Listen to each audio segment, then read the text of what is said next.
আসসালামু আলাইকুম ভিউয়ার্স, বাংলাদেশের সর্বশেষ আপডেট সংবাদে আপনাদের স্বাগত। জানিয়ে দিব আমাদের হাতে থাকা সর্বশেষ গুরুত্বপূর্ণ আপডেট বাংলা সংবাদ। ঋণের নামে ব্যাংক লুটের দৌড়ে সালমান এফ রহমান। ঋণের নামে ৩৬,০০০ কোটি টাকা বের করে নিয়েছে ব্যাংক থেকে এই দালাল। জানিয়ে দেব এই সম্পর্কে নিয়ে বিস্তারিত প্রতিবেদনে। এরপর জানিয়ে দেব নতুন স্বরাষ্ট্র উপদেষ্টা কে এই জাহাঙ্গীর আলম চৌধুরী। আরো জানিয়ে দেব পুলিশের ১৫ কর্মকর্তা আত্মগোপনে। আলটিমেটাম শেষ হলেও কাজে যোগ দেননি, কারণ ছাড়া যারা অনুপস্থিত তাদের কৈফিয়ত তলব করব বলছে আইজিপি। এদিকে দুঃশাসনের পুনরাবৃত্তির চিন্তা কেউ করলে রুখে দেবে ছাত্র জনতা। সাক্ষাৎকারে রুমিন ফারহানা। সর্বশেষ জানিয়ে দেব এবার বাংলাদেশকে ফলো করছে পাকিস্তান। পাকিস্তানেও ছাত্র বিক্ষোভ, উত্তেজনা তুমুল। ভয় রয়েছে সরকার যে কোনো মুহূর্তেই পতন হতে পারে এ সরকারের। জানিয়ে দেব এ সম্পর্কে বিস্তারিত সংবাদে। শুনছিলেন সংবাদ শিরোনাম, এখন বিস্তারিত। তবে তার আগে অনুরোধ থাকবে ভিডিওটিতে একটি লাইক এবং কমেন্টস করে জানিয়ে দিন আজকের এই ভিডিও সম্পর্কে আপনার মূল্যবান মতামত। আর অবশ্যই এই ভিডিওটি আপনার ফেসবুক সোশ্যাল মিডিয়ায় শেয়ার দিয়ে ছড়িয়ে দিন আর জানিয়ে দিন আপনি কোন জেলা থেকে বা কোথা থেকে আমাদের সংবাদ শুনছেন এবং দেখছেন। ঋণের নামে ব্যাংকে লুটের দৌড়ে সালমান রহমান। ঋণের নামে ৩৬,০০০ কোটি টাকা বের করে নিয়েছে ব্যাংক থেকে।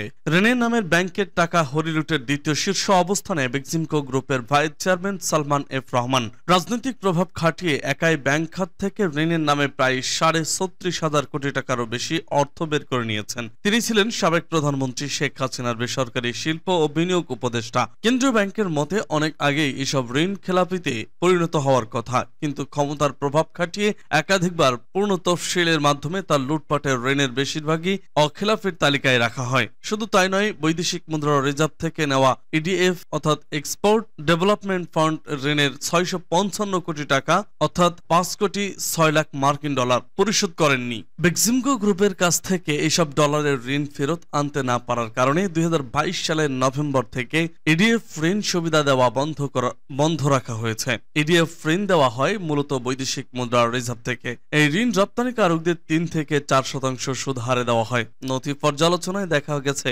২০২১ সালের জুলাই থেকে ২০২২ সালের জুলাই পর্যন্ত বেক্সিমকো একটি সরকারি ব্যাংক থেকে ঋণ নেওয়ার জন্য ৯টি নতুন কোম্পানি চালু করে। এর মধ্যে ২০২২ সালে মাত্র ১ মাসে ৮টি নতুন কোম্পানি তৈরি করে। পরে ওইসব কোম্পানির নামে ঋণ নেওয়া হয়। সর্বশেষ হিসাবে সালমান এফ রহমানের ব্যাংকে ঋণের অঙ্ক ৩৬,৮৬৫ কোটি টাকা। এর মধ্যে বেসরকারি ব্যাংক আইএফআইসি থেকে একাই ১১,০০০ কোটি টাকা ঋণের নামে বের করে নিয়েছেন। ওই ব্যাংকের শীর্ষ ৩০ বড় ঋণ গ্রহীতা প্রতিষ্ঠানের মধ্য দিয়ে প্রায় ১০টির মালিক সালমান এফ রহমান। তিনি আবার ব্যাংকটির চেয়ারম্যানও। বাকি অর্থ নিয়েছেন রাষ্ট্রায়ত্ত সহ ৬টি ব্যাংক থেকে। সংশ্লিষ্টদের মতে ব্যাংকের টাকায় ফ্রিতে হাজার হাজার কোটি টাকার মালিক বনেছেন সালমান এফ রহমান। গত মঙ্গলবার রাতে পালানোর সময় রাজধানীর সদরঘাট এলাকা থেকে গ্রেপ্তার করা হয় সালমান এফ রহমানকে। তাকে ১০ দিনের রিমান্ডের আদেশ দিয়েছেন আদালত। ঋণ খেলাপিদের নিয়ে ভাবনা জানতে চাইলে তত্ত্বাবধায়ক সরকারের অর্থ উপদেষ্টা ডক্টর সালেউদ্দিন জানান, এখন ব্যাংকিং খাতে শৃঙ্খলা ফেরানোই প্রথম কাজ। ব্যাংকগুলো আগে পুরোপুরি চালু হোক, এরপর অন্য বিষয়গুলো নিয়ে কাজ করা হবে। ব্যাংক খাতের দুর্নীতি নিয়ে কয়েক বছর ধরে আলোচনা সমালোচনা চলছে। সরকারের প্রভাবশালী ব্যক্তিরা ঋণের নামে টাকা বের করে সরকারি ও বেসরকারি ব্যাংকগুলোর আমানতকারীদের হুমকির মধ্যে ঠেলে দিয়েছে। এসব কাজ যারা করেছেন তাদের মধ্যে দ্বিতীয় বেক্সিমকো গ্রুপের vice chairman Salman F Rahman, যিনি সরকারের নীতি নির্ধারণী পর্যায়ে ছিলেন। কেন্দ্রীয় ব্যাংকের শীর্ষ পর্যায়ের সাবেক এক কর্মকর্তা জানান, সালমান এফ রহমান ২০০৫ সালেও ঋণ খেলাপি ছিলেন। আওয়ামী লীগ সরকার ক্ষমতায় আসার পর এই ঋণ খেলাপি সরকারের নীতি নির্ধারক বনে গেছেন। ফলে যা হওয়ার ব্যাংক খাতে তাই হয়েছে। সূত্রমতে সরকারি ব্যাংকগুলো থেকে নানা কৌশলে ঋণের নামে হাতিয়ে নিয়েছে ২৭,২৮২ কোটি টাকা। এর মধ্যে সরকারি একটি ব্যাংকের বিতরণ করা ৯৮,০০০ কোটি টাকার ঋণের ২৫.৫১% বেক্সিমকোর মালিকানাধীন ৩০টি প্রতিষ্ঠানকে দেওয়া হয়েছে। ওই ব্যাংকের ব্যবসায়িক কার্যক্রম স্থবির হয়ে পড়ে। এতে ব্যাংকটি লোকসানের মুখে পড়ে। এছাড়া বেক্সিমকোর ৩০ প্রতিষ্ঠানের মধ্যে ২৬টি একক ঋণ গ্রহীতার এক্সপোজার সীমা লঙ্ঘন করেছে। ২০১৫ সালে বেক্সিমকো ও এর আওতাধীন প্রতিষ্ঠানের ঋণের পরিমাণ ছিল ২,০৪৫ কোটি টাকা এবং ২০২০ সালে যা বেড়ে দাঁড়ায় ৬,৪০০ কোটি টাকায়। সর্বশেষ এবছরের জুন শেষে এর পরিমাণ দাঁড়িয়েছে ২৫,০০০ কোটি টাকা। নতুন স্বরাষ্ট্র উপদেষ্টা কে এই জাহাঙ্গীর আলম চৌধুরী। পুরনো উপদেষ্টাদের মধ্যে ব্রিগেডিয়ার জেনারেল অবসরপ্রাপ্ত এম শাখাওয়াত হোসেনকে স্বরাষ্ট্র মন্ত্রণালয় থেকে সরিয়ে বস্ত্র ও পাট মন্ত্রণালয়ে দায়িত্ব দেওয়া হয়েছে। তার জায়গায় লেফটেন্যান্ট জেনারেল অবসরপ্রাপ্ত জাহাঙ্গীর আলম চৌধুরীকে স্বরাষ্ট্র মন্ত্রণালয়ের দায়িত্ব দেওয়া হয়েছে। জাহাঙ্গীর আলম চৌধুরী স্বরাষ্ট্রের সঙ্গে কৃষি মন্ত্রণালয় সামলাবেন। শুক্রবার সন্ধ্যায় মন্ত্রিপরিষদ বিভাগ থেকে দেওয়া প্রজ্ঞাপনে বিষয়টি জানানো হয়েছে। এছাড়া নতুন শপথ নেওয়া ওয়াহিদউদ্দিন মাহমুদকে পরিকল্পনা ও শিক্ষা মন্ত্রণালয়ে দায়িত্ব দেওয়া হয়েছে। আলী ইমাম মজুমদারকে প্রধান উপদেষ্টার কার্যালয়ে সংযুক্ত করা হয়েছে। মোহাম্মদ ফাউজুল কবির খানকে বিদ্যুৎ, জ্বালানি ও খনিজ সম্পদ মন্ত্রণালয়ের পাশাপাশি সড়ক পরিবহন ও সেতু মন্ত্রণালয় এবং রেলপথ মন্ত্রণালয়ে দায়িত্ব দেওয়া হয়েছে। সাবেক সেনা কর্মকর্তা লেফটেন্যান্ট জেনারেল জাহাঙ্গীর আলম চৌধুরী 2003 সাল থেকে 2006 সাল পর্যন্ত তৎকালীন বাংলাদেশ রাইফেলসের অর্থাৎ বর্তমান বিজেপি মহাপরিচালক ছিলেন। এরপর তিনি বাংলাদেশ সেনাবাহিনীর প্রিন্সিপাল স্টাফ অফিসার হিসেবে নিয়োগ পান। 1975 সালে বাংলাদেশ সেনাবাহিনীর আর্টিলারি করে কমিশন করেন। একজন গানার হিসাবে কর্মজীবনের শুরুতে তিনি কমান্ডিং টু আর্টিলারি ব্রিগেডস এবং ফিল্ড আর্টিলারি রেজিমেন্ট সহ বিভিন্ন দায়িত্ব পালন করেন। 2009 সালে বেডিয়ার বিদ্রোহের পর সেনাবাহিনীর গঠিত তদন্ত কমিটির নেতৃত্ব দেন তিনি। তখন তিনি কোয়ার্টার মাস্টার জেনারেল কিউএমজি ছিলেন। 2009 সালে তাকে পররাষ্ট্র মন্ত্রণালয়ে বদলি করা হয়। 2010 সালে তিনি সেনাবাহিনী থেকে অবসরে যান।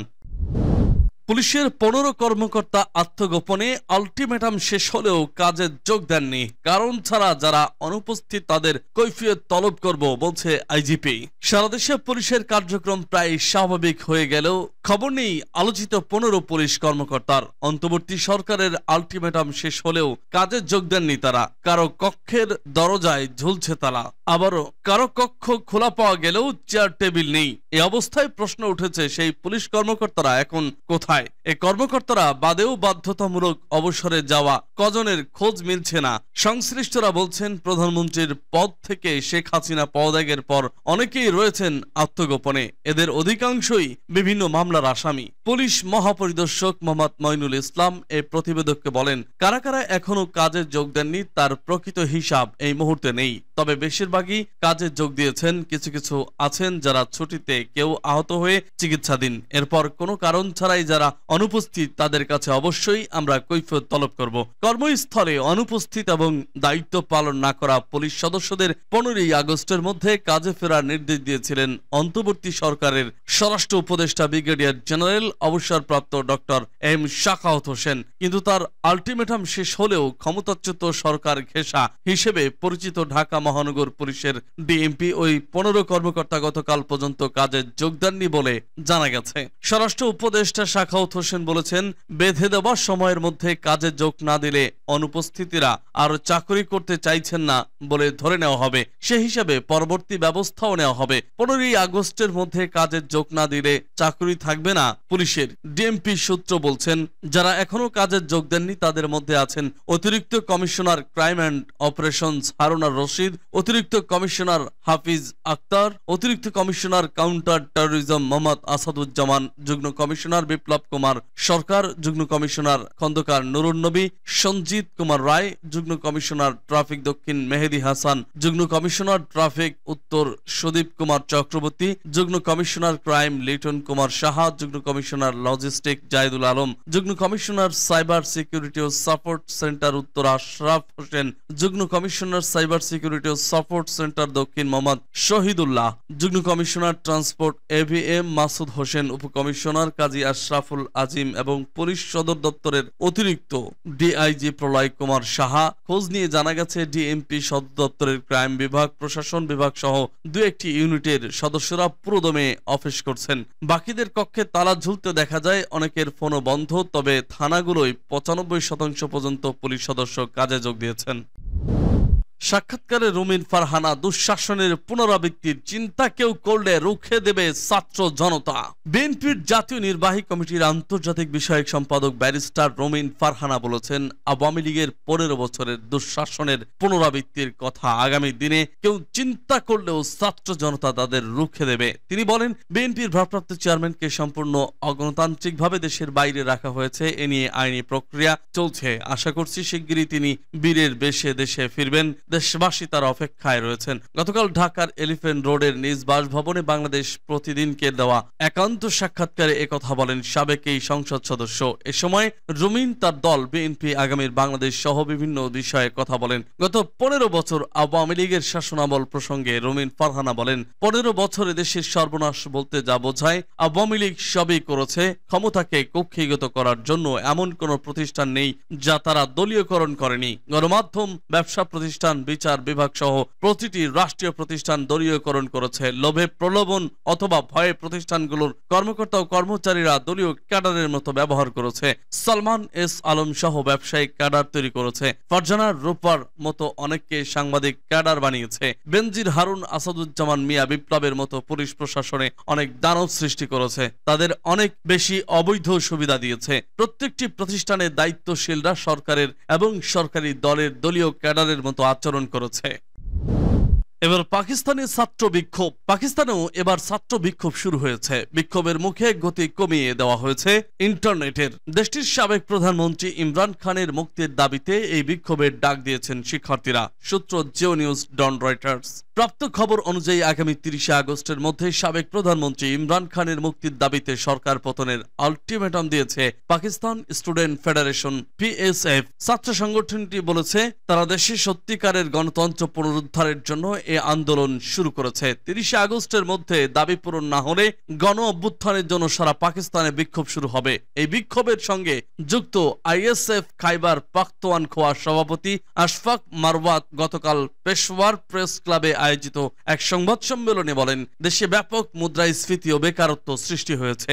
আইন শৃঙ্খলা পরিস্থিতি একটি মৌলিক সমস্যা হিসেবে রয়েছে। এই অবস্থায় দেশ জুড়ে নিপীড়িত মানুষের বিক্ষোভ ছড়িয়ে পড়ছে। তিনি আরো বলেন, দেশের সবচেয়ে জনপ্রিয় নেতাকে অন্যায়ভাবে 1 বছর ধরে কারারুদ্ধ করা হয়েছে এবং কোনো সুষ্ঠু কারণ ছাড়াই অগণিত ছাত্র রাজনৈতিক কর্মীকে কারাগারে বন্দী করা হয়েছে।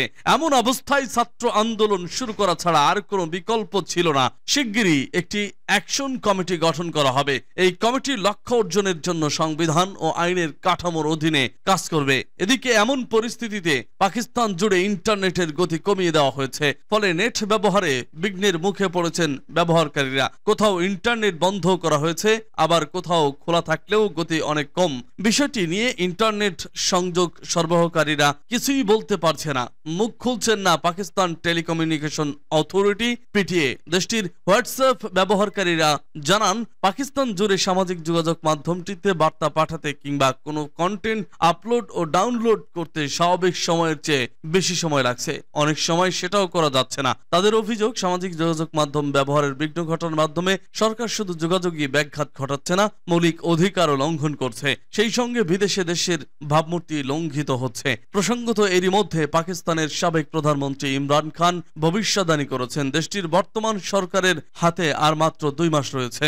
এর বেশি দিন এরা টিকবে না। প্রবল আন্দোলনে সরকারের পতন হবে। পাকিস্তানের সংবাদ মাধ্যম পাকিস্তান টুডে ও শামা টিভির প্রতিবেদন অনুযায়ী ইমরান খান বলেন, আমি কারাগারের থেকে ভবিষ্যদ্বাণী করছি, সরকার কাদার মধ্যে পড়ে গেছে, আর উঠে দাঁড়াতে পারবে না।